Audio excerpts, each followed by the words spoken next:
1,00,000 మంది శివభక్తులతో కలిసి మహారుద్రాక్ష పూజలో పాల్గొనండి. వెంటనే కాల్ చేసి మీ పేరును నమోదు చేసుకోండి. నమస్తే, welcome back to Suman TV. Present మనతో పాటు ఉన్నారు సైకాలజిస్ట్ విజయసింగం గారు.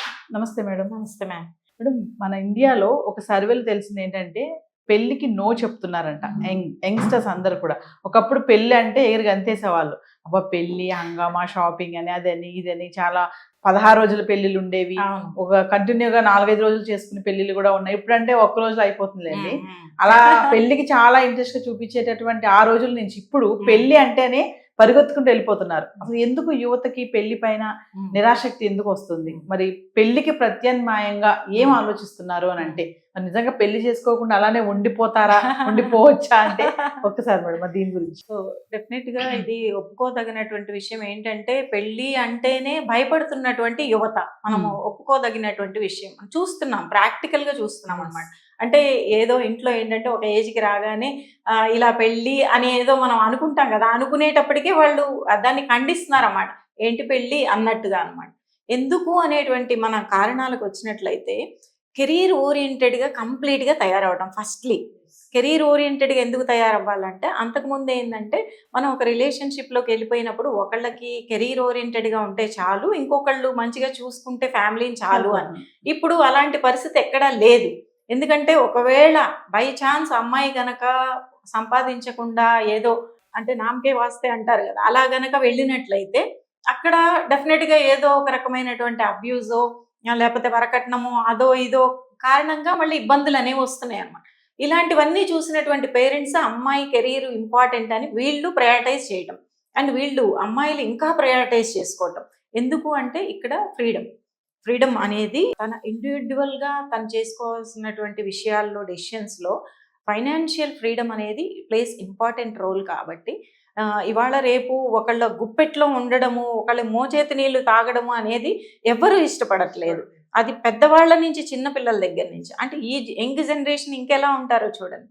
సో వాళ్ళు కంప్లీట్గా వాళ్ళ ఎనర్జీస్ అన్ని కెరీర్ ఓరియంటెడ్గా పెట్టడం, అండ్ అది ప్రమోషన్గా ముందుకెళ్ళటం. దాని ద్వారా వాళ్ళు ఏదన్నా ఆస్తులో పాస్తులో లేకపోతే ఏవో అవన్నీ కూడా జాగ్రత్తగా పెట్టుకోవడం. ఇది తర్వాత ఒక పార్ట్నర్ అంటారా, డెఫినెట్లీ అవసరం, ఆలోచిస్తున్నారు. కానీ మళ్ళీ పెళ్ళైన తర్వాత ఎటువంటి గొడవలో, నువ్వు నాకు టైం ఇవ్వలేదు, నేను నీకు టైం ఇవ్వలేదు, నువ్వు వండలేదు, ప్రతి ఒక్కళ్ళు ఏదో ఒకటి అంటానికి అవకాశం వస్తుంది కదా. నాకున్న ఈ బిజీ లైఫ్లో పడేటువంటి టైం నాకెక్కడ ఉంది? వీళ్ళు ఎంత బిజీగా ఆక్యుపై అయిపోయారంటే ఇక ఉద్యోగాలు, పరుగులు, ఇక అంతే. తల్లిదండ్రులకు కూడా దొరకనటువంటి ఇదిలో ఉన్నప్పుడు ఒక భర్త, ఒక భార్య అనేటప్పటికీ కళ్ళాలు తీసుకెళ్ళి వాళ్ళ చేతిలో పెట్టాల్సి వస్తుంది. అవునా? ఫ్రీడమ్ పోతుంది. ఒక రోజు కాకపోతే ఇంకో రోజైనా ఆ కళ్ళాలు హై అనగానే వాళ్ళు రావాల్సినటువంటి అవసరం, వీళ్ళైనా వాళ్ళైనా. అక్కడ వాళ్ళు ఏంటంటే ఎందుకు అక్కడ కాంప్రమైజ్ అనేది కంప్లీట్గా కమిట్మెంట్లో కాంప్రమైజ్ అవుతుంది. ఒక రోజు కాకపోతే ఇంకో రోజైనా. ఇవాళ ఎన్ని కేసులు చూస్తున్నాం, డివోర్స్ కేసులు జరుగుతున్నాయి.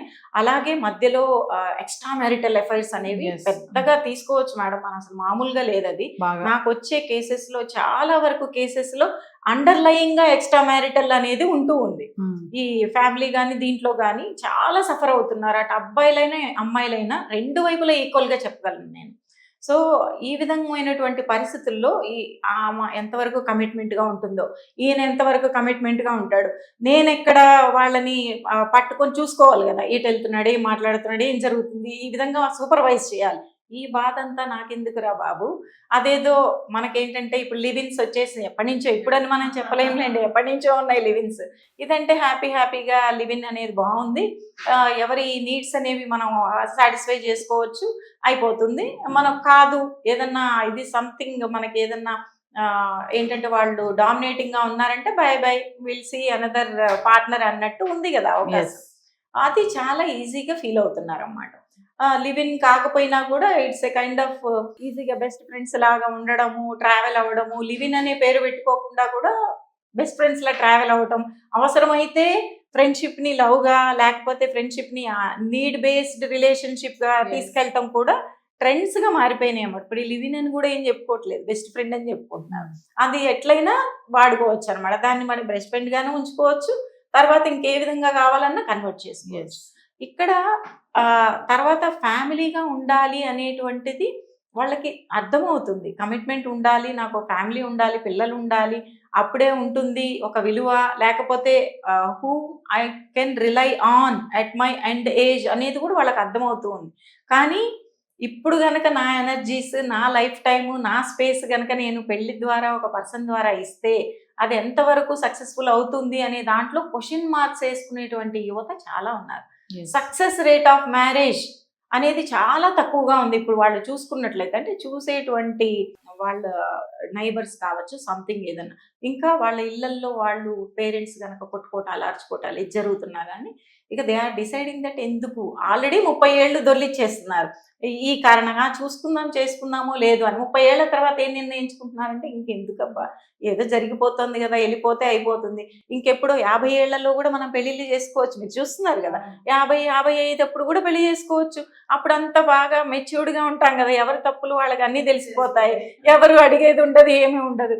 అప్పుడు కావాలంటే ఫెర్టిలిటీ సెంటర్లకు వెళ్ళి పిల్లల్ని కనొచ్చు, లేదా వెళ్ళి అడాప్ట్ చేసుకోవచ్చు. అసలు ఎంత ఘోరమైనటువంటి వైఖరి ధోరణులు వెళ్తున్నాయి అంటే ఒక మంచి ఏజ్ లో ఒక కపుల్ ని చూద్దామంటే చూడలేకపోతున్నామండి. అసలు cute couple at the age of marriage, it's suppose 27-25 ఇంట్లో ఉన్న ఒక మంచి కపుల్ ని మనం చూడలేకపోతున్నాం, కోల్పోతున్నాం మనం. పెళ్లి చేసుకోకుండా పెళ్ళే చేసుకోవాలా, కలిసి ఉండాలి అంటే అనే ధోరణికి వెళ్తున్నారు అనుకోవచ్చా ఈ సహజీవనాలు కానీ?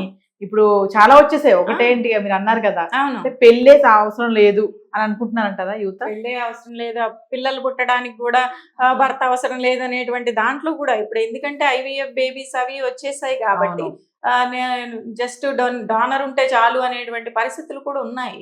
అవసరం లేదు అనేది యువత చాలా వరకు, కానీ అందరూ అని మనం అనలేము.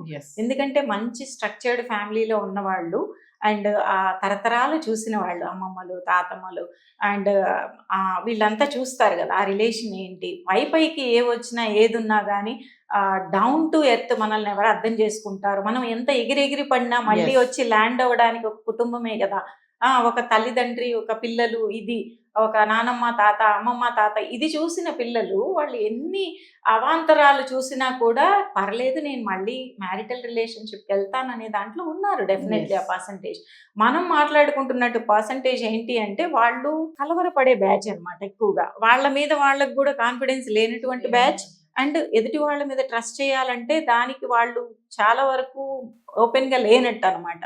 సో అది ఉంది, ఇది ఉంది. కాకపోతే I can say that percentage down అవుతోందండి. ఎవరైతే స్ట్రక్చర్డ్ ఫ్యామిలీలోంచి ఉన్న వాళ్ళు చాలా తక్కువ ఉంటారు. మనకి పెద్ద పెద్ద కుటుంబాలు ఉన్న వాళ్ళు, అక్కడి నుంచి వచ్చిన వాళ్ళు ఎంత చేసినా వాళ్ళ పునాదుల్ని తీయలేమన్నమాట. వాళ్ళు చాలా స్ట్రాంగ్గా ఉంటారు. ఆ పేరెంటల్గా కూడా వాళ్ళు బాగా గైడ్ చేస్తారు. అలా కాదు, ఇలాగ ఇవి చూసి ఇన్ఫ్లుయెన్స్ అవ్వద్దని కూడా మనం చెప్పుకుంటుంటాం. సో ఇది ఈ ఇంపాక్ట్ పడకుండా మనం ఇంకా చూసుకోవాల్సిన అవసరం ఉంది. ఎందుకంటే కొంచెం సరి చేసుకోవాలి. ఇది ఇలాగే వెళ్తే ఎక్స్ట్రా మ్యారిటల్ అనేది, అసలు మ్యారిటల్ అనేది పోయింది, ఇప్పుడు ఎక్స్ట్రా మ్యారిటల్ కనిపిస్తుంది. తర్వాత నువ్వు నేను అంటే ఇండివిజువల్, నేను వేరు నువ్వు వేరు అనేటువంటి స్థితికి మనిషి వెళ్తాడు. ఎందుకంటే కుటుంబం వల్లే మనం అనేటువంటి కాన్సెప్ట్ వస్తుంది. కుటుంబం అంతరించాక ఇంకా స్వార్థం కుటుంబంలోనే స్వార్థాలు చూస్తూ ఉంటాం మనం, కొన్ని ఇవి చూస్తుంటాం. కానీ అట్ ద ఎండ్ మళ్ళీ మనం కుటుంబం అనే గొడుగులో కలిసి విలువల్ని పెంచుకుంటూ ఉంటాం. ఎప్పుడైతే కుటుంబం అంతరించిపోయిందో ఇక నేను నాకు ఇక ఈ లివిన్లో ఇవన్నీ ఉండవు కదా, మనం అనే కాన్సెప్ట్, కమిట్మెంట్ ఉండదు. అది వెళ్ళి ఇంకా క్రూరమైనటువంటి యాక్టివిటీస్ మనం చూస్తాం. లివిన్లో కూడా మనం ఈ క్రిమినల్ యాక్టివిటీస్ చూస్తున్నాం. అక్కడ అబ్యూజెస్ జరుగుతున్నాయి, అక్కడ హత్యలు జరుగుతున్నాయి. సో అక్కడ ఇంకా నేను నాది అనే కాన్సెప్ట్ ఇంకా పెరిగిపోతుంది. అక్కడ ఇంకా మనం criminal kind of psycho kind of behaviours develop అయ్యే అవకాశం ఉంది. కాబట్టి ఇది మనము ఒక హెచ్చరికగా తీసుకొని జాగ్రత్తగా హెల్దీ బిహేవియర్స్ ఎలా ఉండాలి, మనం ఇట్స్ ఏ కౌన్సిలింగ్ తీసుకోవచ్చు. Before pre marital counselling, post marital counselling. ప్రతి సమస్యకి సమాధానాలు అండ్ పరిష్కారాలు ఉంటాయి.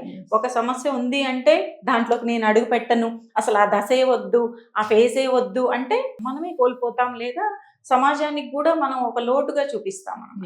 ధైర్యంగా ముందుకేసి అందులో విషయాలు ఏంటి అనేటువంటి సపోర్ట్ సిస్టమ్గా ముందుకెళ్తే బాగుంటుందని నా ఉద్దేశం. Thank you.